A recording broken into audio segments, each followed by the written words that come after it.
have been really spending a lot of time in the gym next door. Virtually all of our players have been in market for the involuntary workouts, mostly centered around player development, small group work. But just the energy in the gym has been at an all-time high. You guys know we brought in a lot of new staff members. But just to see the buy-in from the players and the work that is being done and the advancements that are being made, and just the attention to detail that's going on has been really, really exciting. So that'll catapult us into next week when we start practice on Tuesday and obviously media day on Monday. So fun times, and wanted to kind of start with getting all your questions answered. So welcome, and thanks for being here. All right, good. Rob, I know you and JJ got a chance to go to Paris and see AD and LeBron, and just wondered, seeing that, like entering this season, how does that color your expectations for them, what you need around them, and just the overall event and what impact it made? Yeah, I mean, it felt historic to be at the games, to see LeBron and AD play over there. It was great time for us just to be in Paris, having some dinners, talking about the season, getting with LeBron and AD, and the semifinal game and then the gold medal game were two of the great basketball games to have witnessed. And it was really great for us to see LeBron and AD playing at such a high level with other great players and just having fun. You could just tell there was an exuberant joy in the way they played and came together. Great moment for our country. And basketball at its highest level, so we were pleased to be there to support them. And then, JJ, I know you've been spending a lot of time in the building with your coaching staff, and just wondered what's that been like watching film from last year, planning for this season, seeing guys come in on a voluntary basis. How has these last couple of months kind of coalesced for you as you enter the season? Yeah, there's a lot to it. There's sort of a lot of different compartments to your question. I would say with the coaching staff, the focus primarily has been building out our systems, building out our language, and then as we've done our smaller group workouts and our individual player development, incorporating that language and those systems into those smaller workouts. I would say what we have tried to create is an energy and a vibe in the gym every day. It's like a perfect balance of, I would call it focused joy, if that makes sense. We're grateful every day to be in this gym, the staff, the players, but it's focused and it's intentional and it's organized. Hey guys, a couple.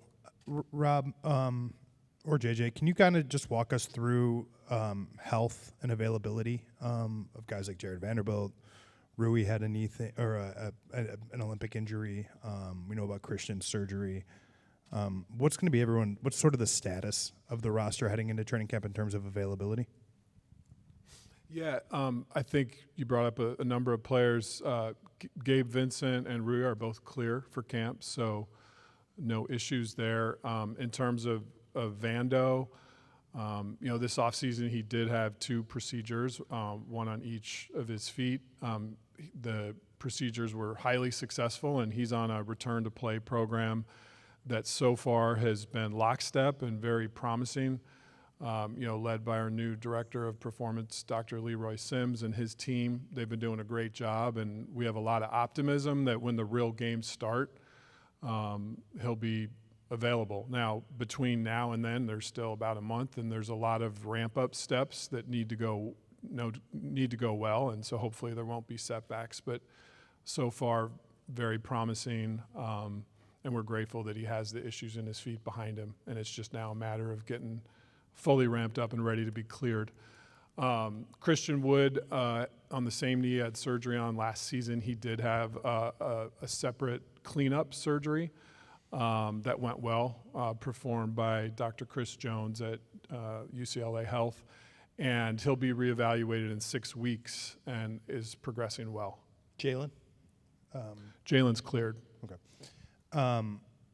There has been a lot of talk this summer about what hasn't changed with the roster and what couldn't change because of, player options and there not being spaces really to augment what you guys already have. How much is on the person sitting next to you to be the change, to take what was here and try to optimize it? And how big of a challenge do you think that is for a first-year head coach? Yeah, I think JJ and I talk a lot about the roster, and both of us in our partnership have a really strong belief in the 15 players on this team. I think for any team to do well, you have to have good health and good fortune, and those things are variables you can't control. But with those, we have a lot of confidence in these 15 players. I think the inverse of change or overhaul is continuity, and I think continuity can be highly successful in sports. This is a core group that did make it to the Western Conference Finals. We didn't have Gabe Vincent or Vando last year for whole seasons. If you add two players like that, there's a delta there. I think there's going to be internal growth. We're going to see increased capacity, increased on-ball stuff from Austin Reeves. I think JJ can talk about that. There's going to be growth from him and Rui and all the guys across the roster. I think there's going to be internal improvements. So we have a high level of confidence in this group, and we're going to lean into the things that we can control and lean into the continuity of this team. Good to see both. I got a question for both of you. Rob, just to follow up on the Vando update, can you tell us something about the nature of the procedures and the timing of the procedures? Yeah, he had them together. So he last year had a lingering sort of bone spur on the back of his foot, and since he was going to go under surgery for the injury that he had last year in the Boston Celtics game, the doctors had a discussion with him. Hey, since you're going to be off your foot for several months, why not get the other thing cleaned up so it doesn't rear its head? So he had both things fixed. And the timing of that, sometime in the Yeah, it was after the season, right after the season. Right after the season. Yeah. Okay, thanks. And JJ, obviously it's going to be history. You'll be the first time coaching a team that has a father and son duo on the roster. What can you tell us about the plan for that moment that, it will be history, the moment that they play in a preseason game together and a practice together, but clearly a regular season game is kind of the moment everyone's anticipating. How are you and your coaching staff going about preparing for that moment? Yeah, we don't have anything planned per se in terms of a commitment to do it this way. We obviously have talked about it as a staff, and we've gotten it into some specifics of what that might look like, but we haven't committed to anything. And obviously there's a discussion to be had once we're all together with Bronny and LeBron too. They should be a part of that discussion as well. Hey guys, one question for each of you. Rob, Dan kind of touched on it with the roster and the continuity. A big storyline has been the 2 tradable first-round picks that you guys have. So just to be clear, are you open to potentially trading or using those picks to upgrade the roster? And if so, would that only be for like a bigger kind of reshaping the roster type trade, or would something more marginal, a more marginal type of improvement be, suffice as well? Yeah, I think the philosophy that JJ and I are aligned on is we want to build sustainable Lakers excellence. And I think when you talk about moves, you can make a move that backfires. I think every GM has made a trade that they say, maybe that one wasn't ideal. But every lens that we look through has to lead to sustainable Laker excellence. So the direct answer to your question is yes, we would do a trade with both picks if that would lead to sustainable Lakers excellence. We would also use one pick to make a marginal upgrade if we felt like it was the right thing to do. We looked long and hard and did a lot of work at seeing if there were ways to increase the overall roster talent this offseason, and the right move didn't present itself. It's not an excuse to say that we have a different system that is more of a limiting system for trades and moves, and so there's just less of a supply for opportunities, but we will continue to study and scour the marketplace, and if the right move presents itself that leads to long-term Lakers excellence and improving our team this season, we'll pull the trigger. And then for JJ, you named your starting lineup on the low post yesterday, and the starting lineup that ended the season. What do you like about that group, and what sort of tweaks would you like to see potentially as you work through training camp in the preseason? Tweaks to that lineup? Yeah, just in terms of like system, or identity. Okay, I get it. I like the fact that in the games they played together last year, they were 23-10 with essentially the equivalent of a top 5 defense. I like the size a lot, particularly that front line with Rui and LeBron and AD. And Austin is I would say a bigger or slightly above average size 2 guard. So I like the size of that group. I like the versatility, having 3 guys who can play with the ball in their hands. I brought up the systems, and you did as well. Some of our systems will require players to be off the ball, and that doesn't mean standing around off the ball. It means being involved in screening actions. And so far in some of the smaller settings, we've done that. Like we've kind of, like AR is a great example. We talked very early when I got the job. He spent some time with us in Vegas, and I told him, I said, to this point in your career, you've played one way, and you've got a great skill set, and it's this circle. All we're doing, we're not taking anything out of that circle. We're just adding to that circle. We're making the circle a little bit bigger. We're making your bag a little bit bigger, making you a little bit more hard to guard, making you a little more dynamic. And I think that's what we're trying to do for all players in our program, not just the starting 5. Rob, JJ, appreciate the time. Got one for both of you guys. First, Rob, you guys came to agreement with Max Christie on a long-term deal pretty early in the free agency process. What did you see over his first couple of seasons that made you guys comfortable giving him that contract, and what was the expectations for him this season after being in and out of the rotation this first couple of years? A lot of it had to do with JJ's vision for how this team's going to play.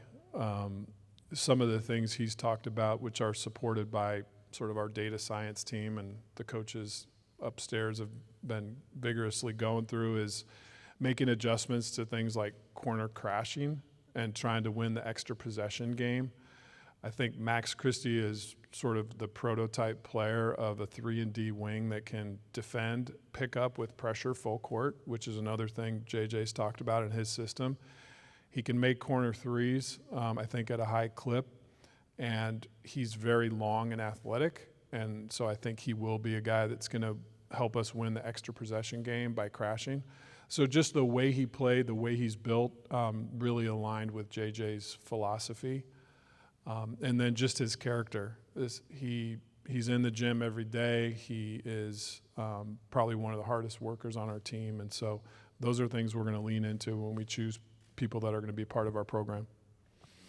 I would add to that, I think to win now in today's NBA, you need 7 or 8 players that really impact winning, and that doesn't mean 7 or 8 superstars that need the ball in their hands. Max Christie is going to be a guy in his career who has a high level of impact winning for a lot of those reasons that Rob talked about, and he's been fully bought in to all of the player development stuff. Jalen Hood-Schifino has been fully bought in. Like, these guys have gotten better significantly over the last 2 months. So we're really excited to see them compete in training camp and in the preseason. And JJ, for you, you mentioned back in July that you want to hire director of player development, brought in Ty Abbott. What exactly, I guess, are his responsibilities, his role, I guess, integrating him between the NBA team, the G League team? What's that look like for him? Yeah. You guys want to talk about systems? Let's talk about systems. So we have 3 player development pods, and all coaches have players within those pods that they're responsible for. So it's not just Ty that's in charge of player development. When we hired Zach Guthrie to be our G League coach, that was a big thing that we talked about, was player development and having synergy and integration between our 2 teams. And sort of Zach being an extension of our coaching staff. So some of that responsibility is communication, organization. Bo Levesque, who came from the Los Angeles Clippers in a player development role, has also had a big impact this summer. Greg St. Jean as well, Lindsey Harding. The four of them have done a lot on the player development side, and will continue to do so because we're asking a lot of all of our coaches. We talked about all of us just being Swiss Army knives and doing a bunch of different things while having defined roles. Hi, Rob. Hi, JJ. This question is for JJ. LeBron has talked a little bit about, what he's going to have to navigate, being the first father-son duo. Specifically, he doesn't want Bronny calling him dad, stuff like that on the court.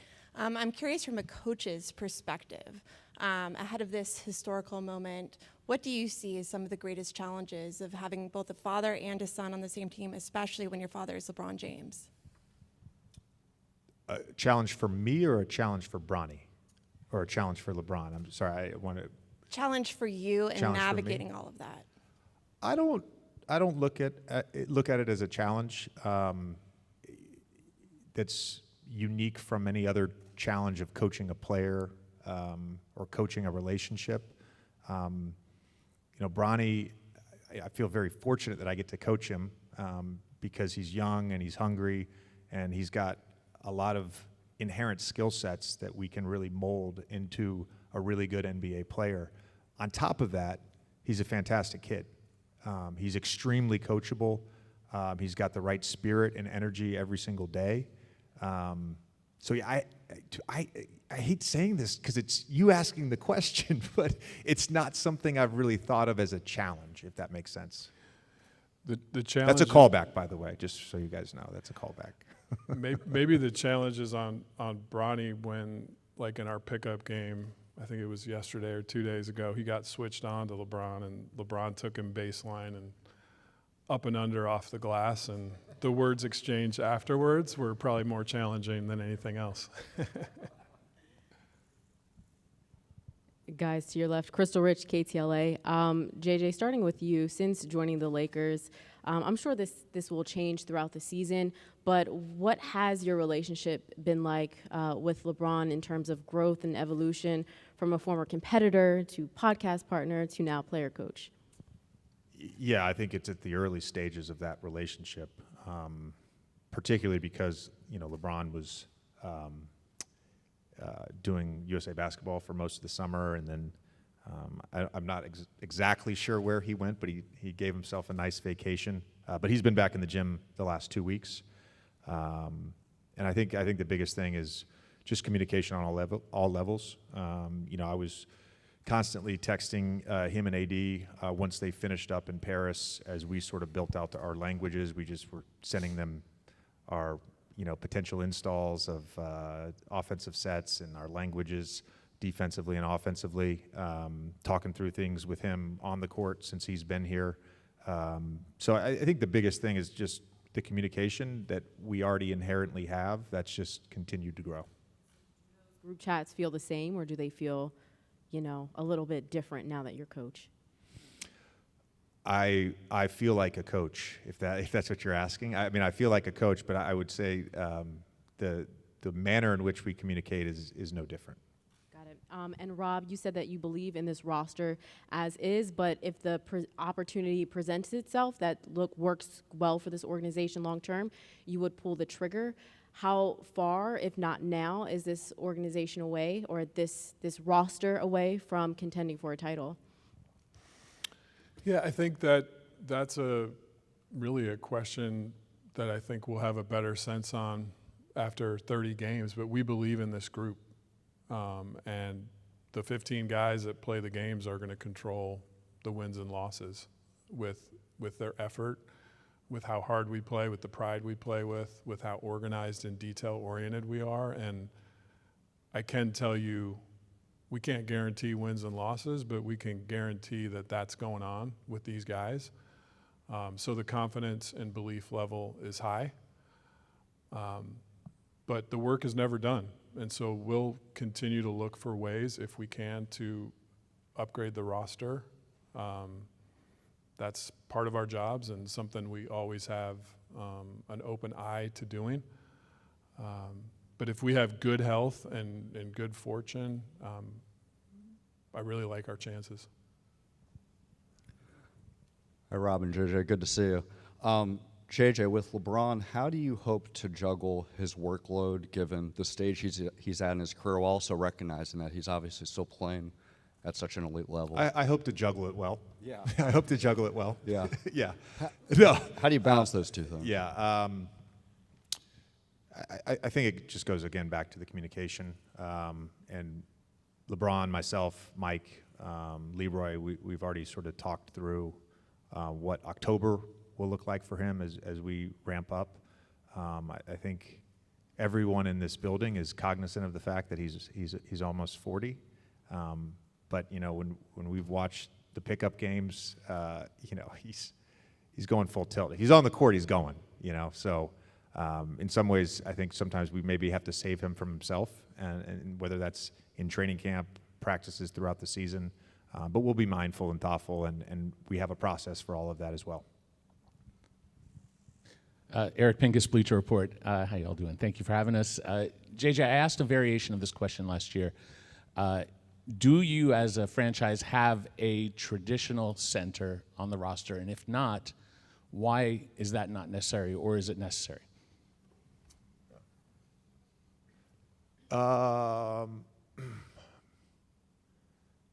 When you say traditional center, what does that mean? A size center. Brooke Lopez. Is Brooke Lopez a traditional center, though? In the traditional sense, not many centers were shooting 35-footers. Sure. Yeah. More of the size. I think we have not only one of the best players in the world, but one of the most unique players in the world in Anthony Davis, because there's very few people that can do the things that he can do at his size, just in terms of his ball handling, his skill level offensively, and certainly the fact that he's one of the best defensive players in the world. I would also say I don't know. I don't view Nikola Jokic as like a traditional center. I don't know how many traditionals. I think back to the basket, like that's just not the modern NBA. I think we have like a gift that we have Anthony Davis. It's not a deterrent that we don't have a 7'2", 300-pound player. I'm not sure that it's how we want to play anyways. Yeah. Yeah. Well, that's where you have a package for the different lineups. That goes back to organization. We're not going to ask Jackson Hayes or Christian Wood when he's healthy to play the same way that Anthony Davis does. So we'll manage.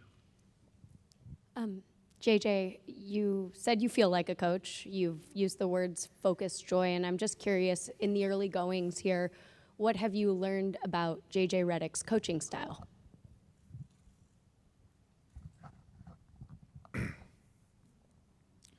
Rob was very kind to me over this past weekend.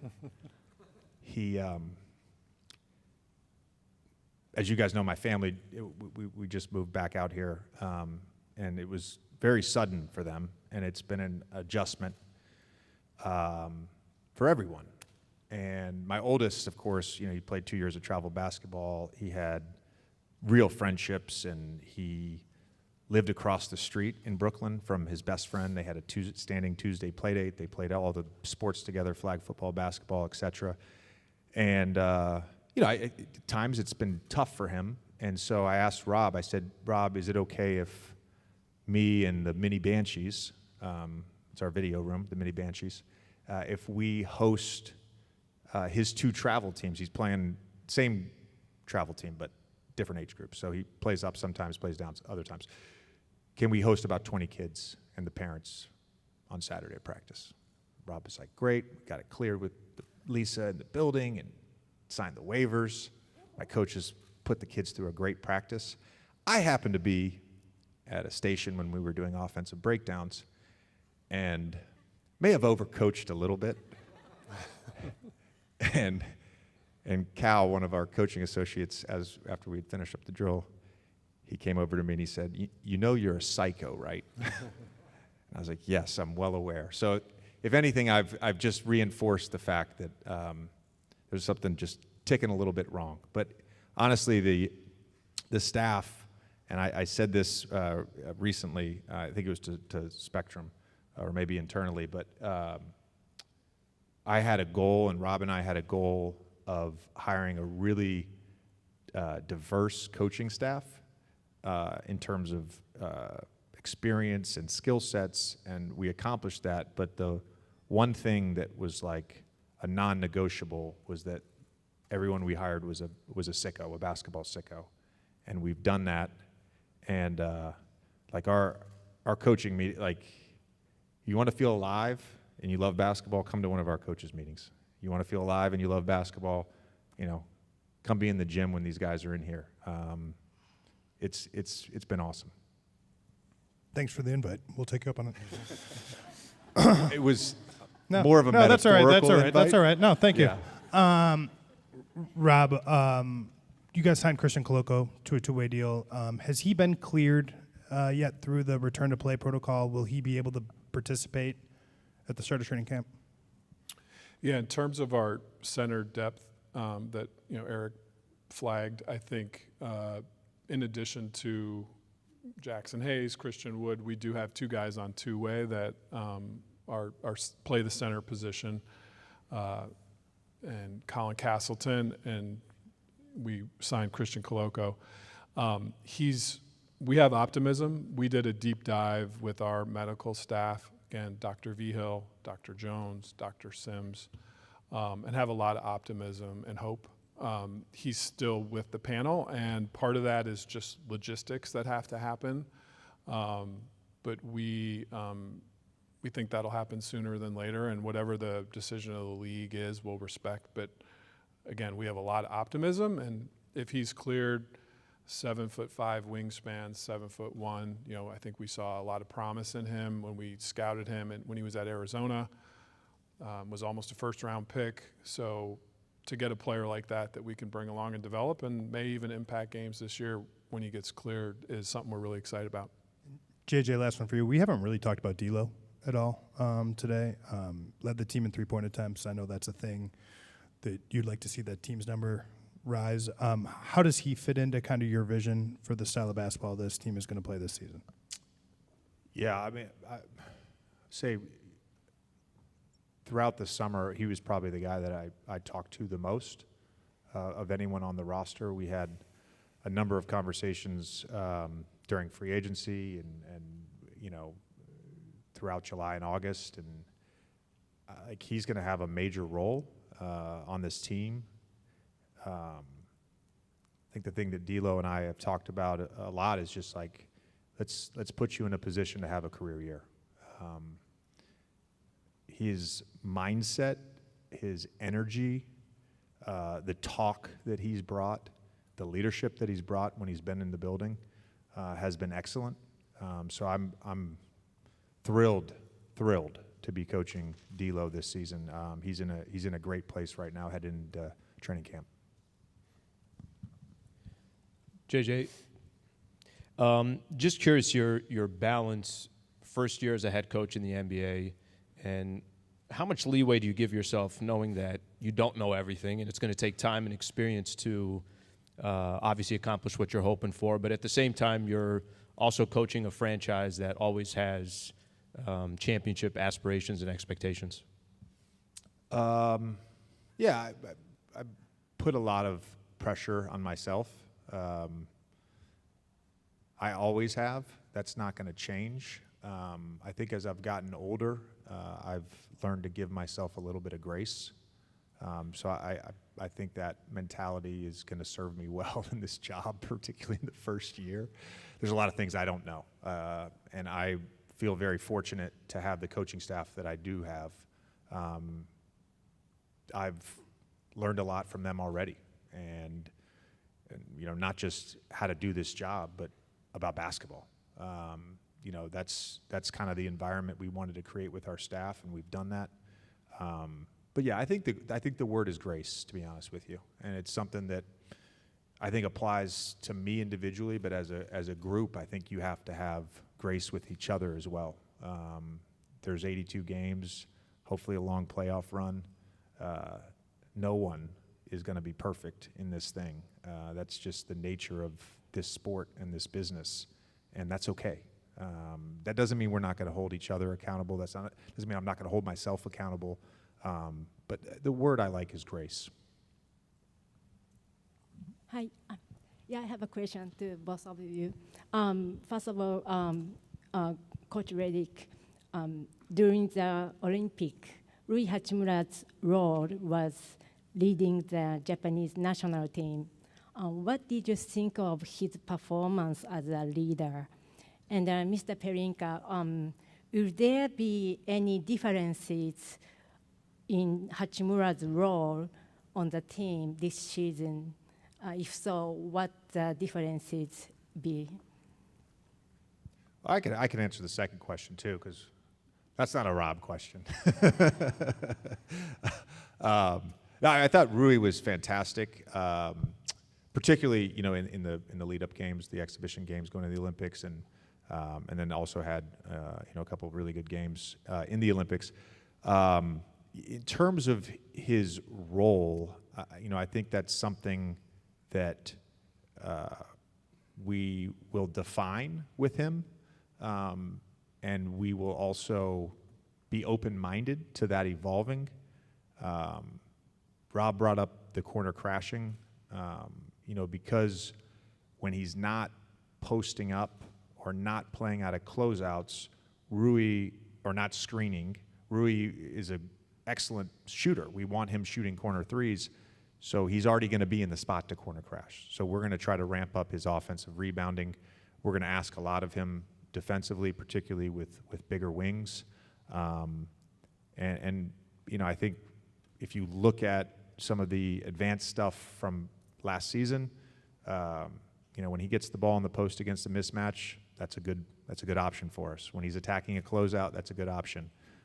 When he's playing out of screening action as a roller and getting into the pocket, it's great for us. So he'll have a big role, and we're going to ask him to do a lot. Yeah, JJ, wondered when you looked at last year's team defensively, and of course the guys that are still here, and thinking that Vincent and Vanderbilt being out, in theory, would have been two of the better perimeter defensive options. How can that impact things? How can that help somebody like AD with all the work that he has to do on the back line? And do you see some of that starting to come together? In theory, obviously. Yeah, in theory. I mean, we'll find out next week if what we sort of believe of building a team defense is the right thing. We obviously need to increase our physicality. We need to be a better team in terms of contesting shots.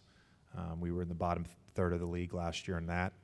I think a big thing for us in sort of the player development work that we've done defensively is we've talked a lot about having elite presentation and trying to create marginal indecision.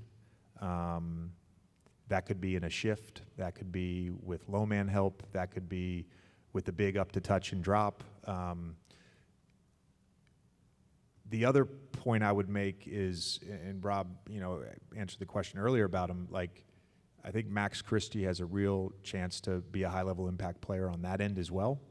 And having him confident and consistently in the rotation, along with Vando and a healthy Vando and Gabe, I think will be great for our defense.